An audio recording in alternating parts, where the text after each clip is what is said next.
Oi, Antônio aqui, e hoje eu vou falar sobre os 20 conceitos obrigatórios que todo engenheiro de IA deve saber em 2026. Você sabe o que é LRM? Você sabe o que é um modelo destilado? Você sabe o que são SLMs? Você sabe de verdade o que são tokens e como que os tokens funcionam? Se você tem alguma dúvida sobre algum desses termos, eu vou explicar exatamente o que são cada um deles, com exemplos práticos para você entender. Então fica comigo que essa aula é muito importante para você dar um upgrade aí na sua caixa de ferramenta de conhecimentos. Antes de começar, não esquece de deixar o like, se inscrever no canal e depois comenta aqui embaixo o que você achou desse material, se te ajudou, se esse tipo de conteúdo faz sentido para você, para que eu possa ficar sempre trazendo o melhor material aqui para você, tá bom? Então, vamos lá. Essa é uma masterclass rapidinha sobre motores de inteligência artificial generativa. Na primeira parte, a gente vai falar sobre LLMs e tokenização. Basicamente, o que é uma LLM? Ela é uma máquina de previsão probabilística. Ela não pensa como a gente, ela calcula quais são as próximas palavras ou token que tem a maior probabilidade de aparecer. Então é basicamente isso, ela é uma máquina de previsão. O verdadeiro poder da LLM, que é diferente do poder de um programa de computador normal, é que a LLM não lê palavra por palavra, ela lê o contexto inteiro. Então, isso é muito importante você saber para que você entenda exatamente como ela funciona. Tokenização. O computador não lê a palavra, ele lê os números. Tokenização é o processo de picotar o texto em pedaços, tokens, para converter em números que a máquina entende. Então a gente tem a morfologia aqui da palavra amávamos, amávamos. Por que ele separa em duas partes e ele não lê o amávamos inteiro? Porque ele precisa entender o contexto do negócio. Então, am é o radical, que é o amor. E o ávamos, ele é a conjugação do verbo, que ele está no pretérito, né, que é no passado. Então ele vai entender que ávamos é no passado e o am é amor. Então ele amava antes e ele acaba criando essa conexão. Aqui a gente tem outros exemplos também de palavras compostas. Então eu tenho aqui a palavra guarda, traço, chuva, né? Então ele separa guarda, separa o traço e separa o chuva. E aqui no exemplo do código ele tá bugado, tá? Mas basicamente ele separa tudo. Ele separa abre parênteses, ele separa uma aspa, ele separa o olá, ele separa a outra aspa, então ele vai separando isso e cada um desses é um token, tá? Basicamente seria isso. Vetorização embeddings, um mapa do significado. O que é? Transforma as palavras em coordenadas numéricas, vetores, num gráfico gigante. Palavras com significados parecidos ficam fisicamente próximas nesse gráfico. Então aqui a gente tem o exemplo do supermercado, tá? Então a gente tem ali, por exemplo, imagina várias prateleiras do supermercado. A maçã e a pera, elas ficam no mesmo local, que é o local das frutas. Então ele consegue ter acesso fácil às frutas. Porém, o sabão, ele fica lá longe, em outro corredor, em outra prateleira. É assim que funciona. Então, aqui tem um exemplo, né? A maçã e a pera estão próximos, o sabão distante. O modelo calcula essa distância. Rei e rainha. O modelo entende analogias. Rei menos homem mais mulher igual a rainha. É bem simples entender isso. E ele também consegue separar os sentimentos. Então, sentimentos como adorei, amei, ficam num cluster separado do odiei, péssimo, que ficam no oposto. Então, os sentimentos positivos ficam mais próximos de cima, porque são positivos, e os sentimentos negativos ficam mais próximos embaixo, tá? Para que você entenda, os embeddings é basicamente isso. Ele é só uma maneira de puxar e ele consegue puxar pelo contexto. Qual que é a diferença de um embedding para uma planilha do Excel, por exemplo? Na planilha do Excel, se eu vou pesquisar um pet, por exemplo, ele não vai encontrar. Ele só vai encontrar se tiver lá cachorro, gato, pássaro, que é o que estaria escrito na planilha do Excel, né? Então eu teria que pesquisar cachorro, pássaro. Se eu pesquisar numa LLM, no embedding dele, pet, ele vai entender que cachorro, gato, pássaro são pets também. Então ele vai conseguir buscar essa informação. É assim que funciona o embed. Vamos para a próxima. Atenção, o foco no contexto. O que é? O mecanismo que permite o modelo focar em partes diferentes da frase para entender o contexto, resolvendo a ambiguidade. Então aqui tem um exemplo que é uma armadilha lógica que a gente chama, né? Então aqui, ó, eu sentei no banco da praça, paguei pelo aplicativo do banco. Pode ver que aqui tem banco duas vezes, né? Para LLM entender o que se trata, o contexto, ela vai pegar a frase inteira, tá?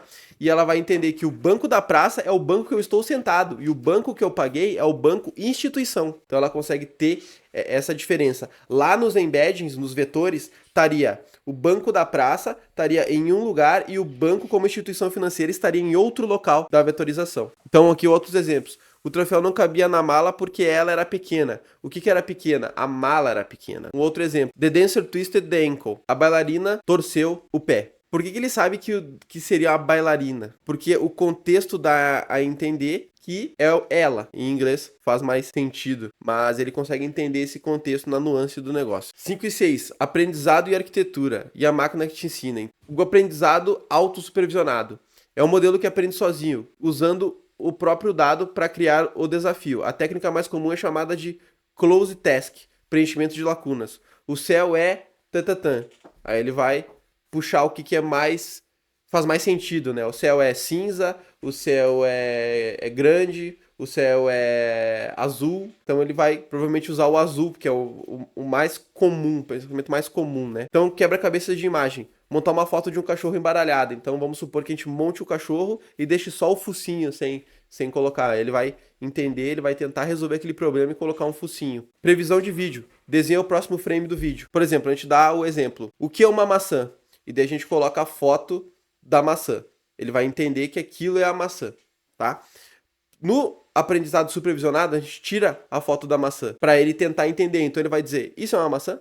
Não, isso não é uma maçã. Isso é uma maçã? Não, isso não é uma maçã. Isso é uma maçã? Ah, beleza, agora isso é uma maçã. Transformador. Imagina que o transformer é basicamente como a orquestra, mas a gente pode imaginar também uma linha que junta todas as conexões. Então, se a gente imaginar aquele esquema de prateleiras, né? Então a gente tem o termo: o que o gato sente em relação à água? A gente faz uma pergunta dessa para IA, por exemplo. Como é que ela vai fazer? Ela vai pegar a linha, vai gerar uma linha entre toda a palavra. O que o gato pensa sobre a água, vamos supor. É um exemplo bem tosco que eu inventei aqui agora na minha cabeça, mas vamos supor, ele pegou e ele entendeu inteiro. Então ele vai pegar a palavra que está lá, que é gato, que está junto dos animais de estimação, por exemplo, na categoria, vai pegar água e ele vai assimilar água com bom ou ruim para o gato, né? Geralmente o gato não gosta de água, então muito provavelmente a resposta que geraria seria que o gato tem medo d'água, ou o gato não gosta d'água, né? Não gosta de tomar banho, coisas assim, tá?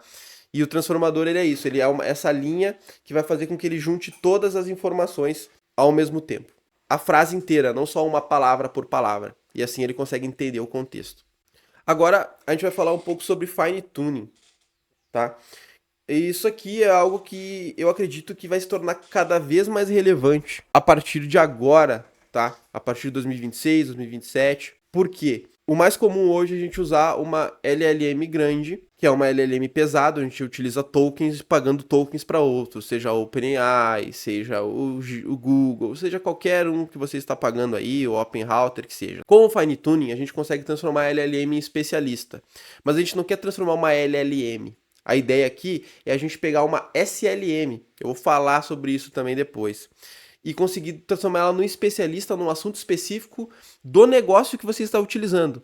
Então, se a gente quiser uma IA, né, que seja especialista em tirar a dúvida dos clientes, a gente precisa treinar ela, fazer um fine tuning nela para ela entender quais que são as dúvidas mais comuns e quais que são as respostas. A gente também pode imaginar uma LLM que resolve problemas do carro. Então a gente pega todas as peças dos carros da Toyota, por exemplo, né? Estou dando um exemplo aleatório aqui, joga nessa LLM, treina ela com todas as peças, o que é uma peça boa e o que é uma peça ruim.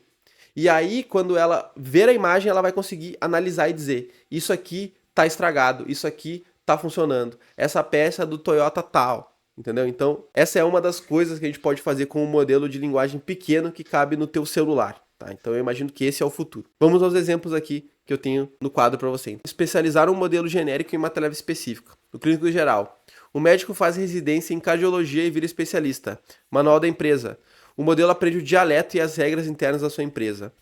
Tom de voz. Um modelo formal, tipo Wikipédia, aprende a ser engraçado com roteiros de stand-up. Então a gente pega um modelo que ele é neutro, dá um tom de voz para ele, dá gírias para ele falar e ele começa a agir dessa maneira. Então eu tô achando bem interessante esse negócio de fine tuning, é algo que eu tô explorando. E se for um assunto relevante para você, deixa no comentário aqui embaixo que eu posso fazer um conteúdo mais aprofundado sobre fine tuning e como utilizar e quando utilizar ele. RAG, dando uma cola para IA.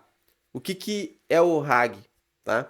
Você já deve ter escutado isso, se você entrou no meu canal já alguma vez, ou você deve estar explorando sobre A, você já deve ter ouvido sobre esse termo, tá? O RAG é uma cola, uma pesca. Antes dele responder, em vez de confiar na memória dele, ele busca a informação correta e entrega junto com a pergunta. Então, imagina uma prova com consulta, né? A LLM recebe o livro com a página certa para mostrar a resposta. Então, antes dele ter a resposta que ele já tem dentro dos dados dele, ele confere para ver se faz sentido com aquela que tem no livro. Ou o advogado, por exemplo, né? O advogado ele consulta o Vademecum, é o banco de dados, né? Do advogado, antes dele explicar a lei. Então, ele consulta o Vademecum, entende ali o contexto da lei, entende o número da lei lá e vai te dar a resposta exatamente como está no Vademecum, né? Atendente de peças, que foi um exemplo ali que eu dei antes, né? Ele busca o catálogo do computador e antes de responder, então ele vai procurar todas as peças ali que tem do carro no banco de dados que você salvou no RAG, tá? O que o RAG faz? Por que o RAG é diferente, por exemplo, de eu colocar só... eu vou colocar uma planilha para ele consultar, ou eu vou colocar um documento para ele consultar. Por que o RAG é diferente? O que torna ele diferente, tá? O RAG, ele transforma todo o conhecimento que tu tá mandando para IA em vetores, ele cria embeddings, tá? Dessa informação. Então, basicamente, ele, ao invés de buscar a informação exatamente como ela tá e te responder exatamente como ela tá, vou te dar um exemplo aqui.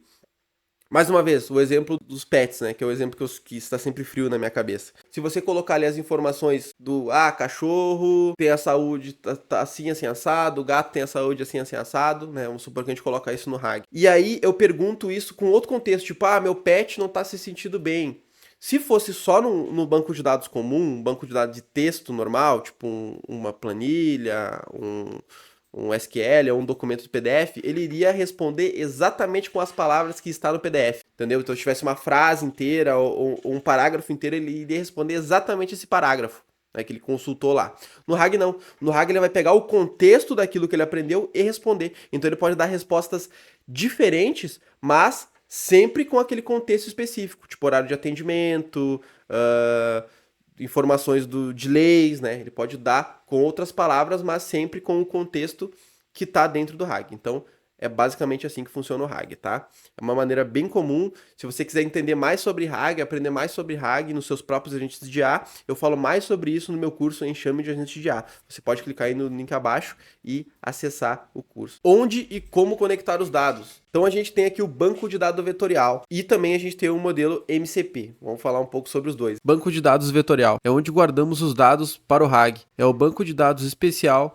que acha textos pelo sentido, não pela palavra exata. Como uma biblioteca que organiza livros por tema e não por autor. MCP é uma coisa que ficou muito popular, tá? Nos últimos tempos aí, eu acho que nesse ano, o pessoal começou a usar muito esse MCP, teve várias atualizações, né? Melhorou bastante. Inclusive na parte de segurança, né? Então, vamos falar um pouco sobre o banco de dados vetorial primeiro. O que é um banco de dados vetorial?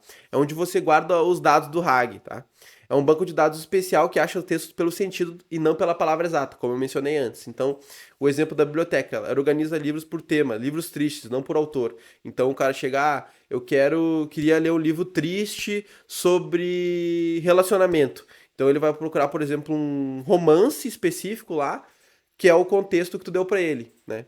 Ele vai procurar relacionamento e vai entender os livros que tem final ou história triste e vai te mostrar ali os exemplos. Biografia, tem uma história triste. Um livro de relacionamento tem uma história triste. O Model Context Protocol, MCP. Ele basicamente é um padrão USB para inteligências artificiais, criando um padrão universal para que a IA possa ler e escrever em qualquer sistema. Antes, cada aparelho tinha o cabo. O USB padronizou. O MCP faz o mesmo para a IA. Alguns modelos de IA, eles conseguem puxar ferramentas. O que são ferramentas? Geralmente, ferramentas são APIs de outros softwares, aplicativos. Basicamente, a IA consegue puxar essa ferramenta. Então, quero ver no calendário. Puxa aqui meus últimos eventos que eu tenho para ir nesse mês. Aí ele vai lá no calendário e vai puxar pela ferramenta essas informações através da API. O que o MCP faz? Na API, a gente tem que deixar o código exatamente certo, como get, blá, blá, blá, todas as informações, como é que é o cabeçalho que ele vem e como que ele puxa informação.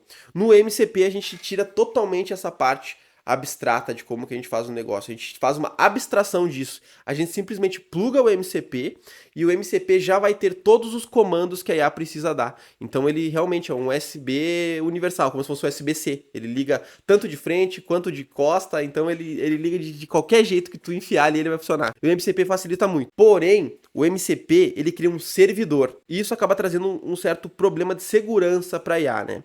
Eu poderia, por exemplo, fazer uma injeção de um e-mail malicioso, né, na caixa de e-mail, e quando tu botasse para ler o e-mail pelo MCP, ele conseguiria ter acesso ao servidor. Isso é algo que já aconteceu. Se tu vai usar o MCP, por exemplo, direto com o cloud ali no teu computador, ou direto pelo teu sistema, sem ser um agente de IA, mas dando permissão apenas quando tu vai utilizar, ele funciona perfeitamente. No momento que eu tô gravando esse vídeo, para agentes de IA, ele ainda não é muito seguro. Então, não recomendo utilizar o MCP para agentes de IA autônomos. Muito importante deixar isso claro. Mas, obviamente, toda essa tecnologia é muito nova. No dia que você está vendo esse vídeo, pode ser que mudou, pode ser que já está bem mais seguro e pode ser que o que eu estou falando aqui é bobagem. Mas no momento, eu não considero uma opção segura para agentes de IA. Mas é legal ir mexendo com essa tecnologia e aprendendo e criando seus próprios MCP. Então, o negócio legal do MCP é que com o próprio cloud ali, com a própria LLM, a gente consegue pegar a API, jogar a documentação da API e dizer para ela, cria um MCP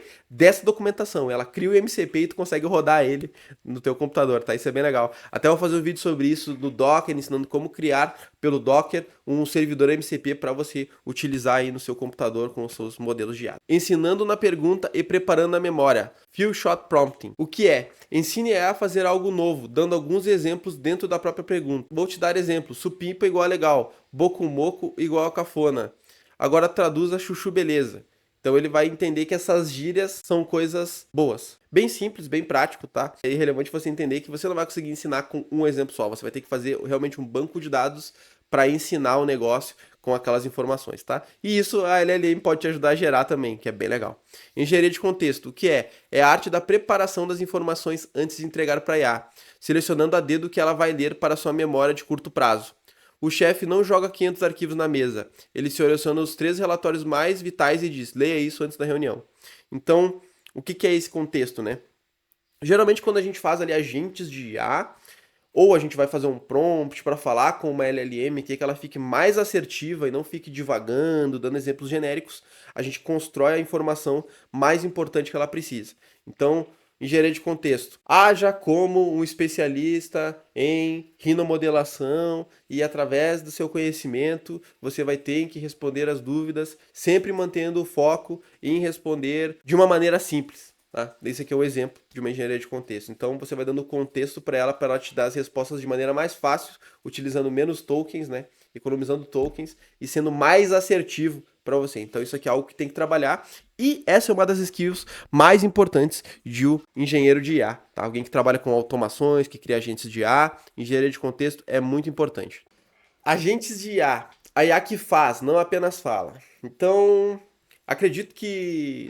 eu acredito ali que começou a se popularizar muito agentes de IA entre 2024 e 2025. 2025 sendo o ápice desse negócio. O que é um agente de IA no final das contas? Ele é uma IA que não só conversa, ela toma ações. Então aqui eu tenho um exemplo. Eu quero ir para Paris.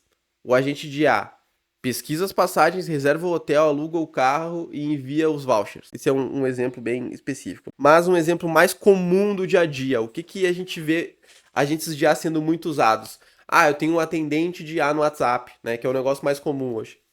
Ah, tem um atendente de IA no WhatsApp. Eu preciso que quando o lead chegue, ele qualifique o lead e agende uma consulta com ele, agende uma reunião, agende alguma coisa. Então, ele vai simplesmente conversar com a pessoa, qualificar a pessoa, explicar para ela passando o script e vai botar lá no teu Google Agenda, tá? Isso é bem comum. É isso que é um agente de IA, basicamente. Ele toma ações. Hoje a gente vê uma crescente nesse negócio de agentes de IA, tá? Não só agentes de IA que a gente constrói, mas já dentro de um ecossistema, como por exemplo no Google. Se você usar o Gemini hoje, você vai ver que ele já trabalha com um sistema de agentes de IA, ele já consegue consultar lá, ele consulta a API do YouTube, puxa as informações lá da transcrição do vídeo, ele consulta o teu Google Task, cria tasks no Google Tasks para você, ele consulta o Gmail, o Drive, etc. Ele consegue funcionar de forma de agente, melhorando o raciocínio e o alinhamento. RLHF, aprendizado por reforço com feedback humano. A gente consegue fazer a IA fazer as coisas que a gente quer, baseado no que a gente considera certo ou errado. Então, o que a gente faz? Aqui tem um exemplo do que é o reforço positivo, né? Exemplo do cachorro. Quando o cachorro senta, ele ganha um petisco. A IA gera duas respostas. O humano escolhe a melhor e a IA aprende. Reforço por humano. Isso é uma coisa interessante, né? Funciona muito bem. Só que isso faz com que a IA fique limitada. Eu vou dar um exemplo do que aconteceu com o AlphaGo, que foi a inteligência artificial que o DeepMind fez para jogar o jogo Go, que é um jogo chinês antigo, se eu não me engano, um jogo coreano, enfim. Ele é um jogo bem popular na Ásia, tá? E basicamente eles treinaram a IA com jogadas que um humano considera bom ou ruim, tá? Só que isso fez com que ela ficasse muito similar ao humano, ela não conseguisse gerar novas jogadas, criar novas jogadas, tá? No geral, isso funciona muito bem, ela conseguiu ganhar dos jogadores, mas depois, cientistas resolveram só dar as regras do jogo e deixar ela jogar. Ela mesma fazer o que é certo e o que é errado, tá? Contanto que ela seguisse algumas regras. E o resultado foi que ela criou um monte de jogada exclusiva, um monte de jogada diferente. O aprendizado por reforço com feedback humano é muito bom, funciona, e é uma maneira de fazer fine tuning, que é muito utilizada, mas lembre-se que tem essa outra maneira de fazer.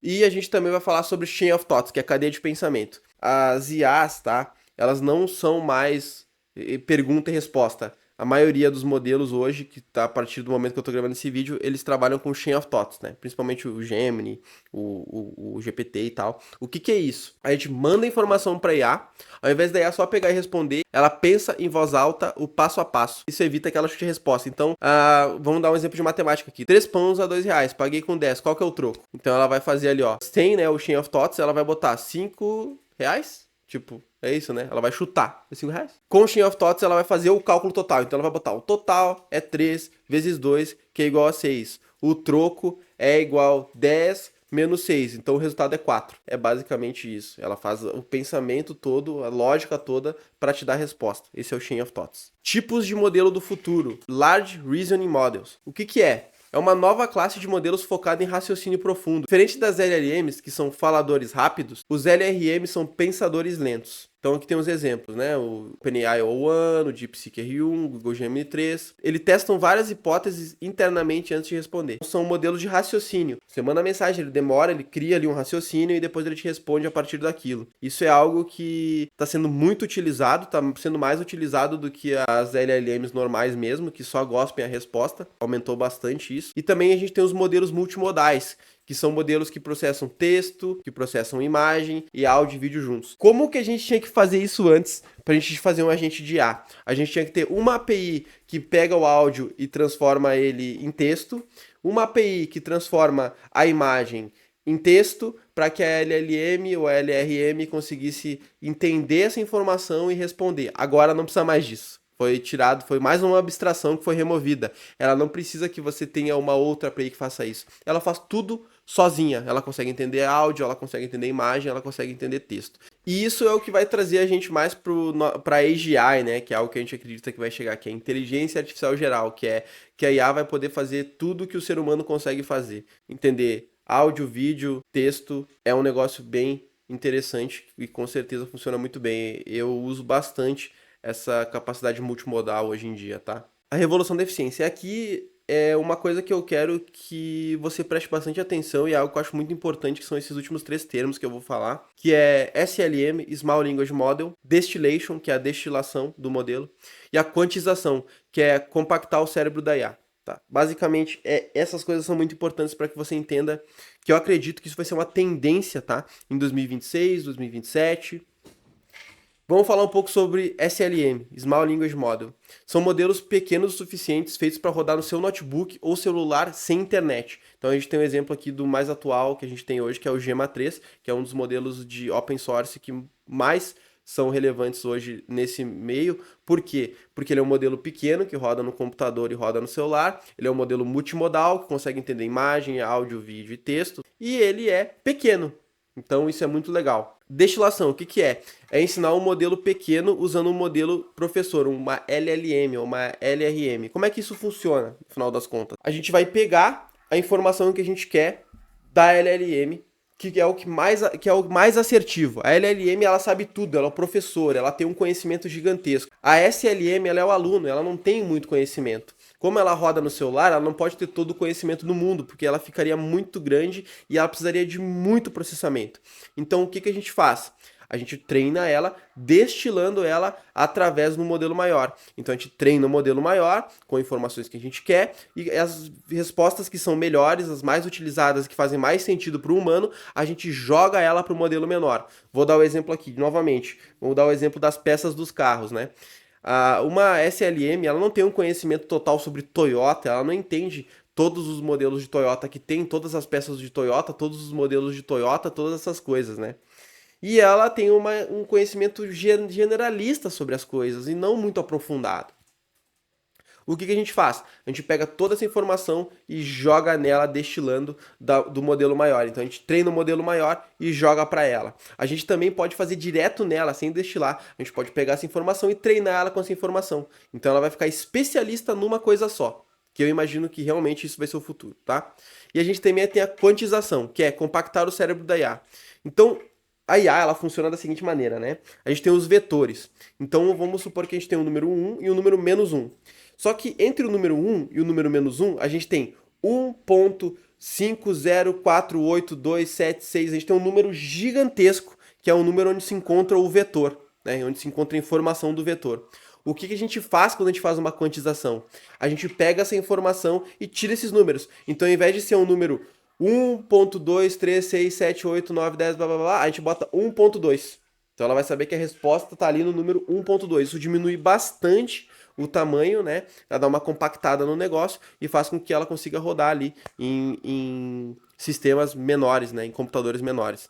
E a gente tem o exemplo aqui então do JPEG. Então a gente tem o RAW ali com todas as informações dos pixels e a gente tem o JPEG, que é o RAW compactado, que se tu dá muito zoom nele, ele fica todo fodido. É basicamente isso. Então, esses são os 20 termos que eu considero que são muito importantes para 2026, para engenheiros de IA entenderem e aprenderem.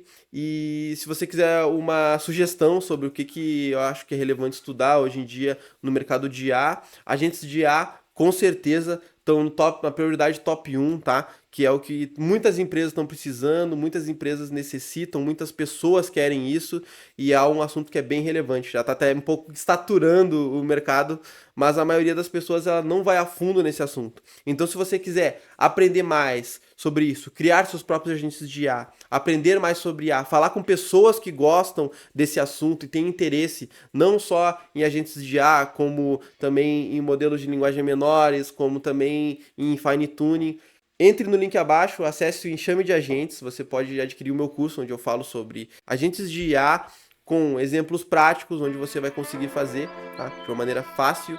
Então é isso, muito obrigado pelo seu tempo, um abraço e não esqueça de deixar o like, comentar o que você achou dessa aula, se você gostou, se você quer mais conteúdos assim. Até a próxima.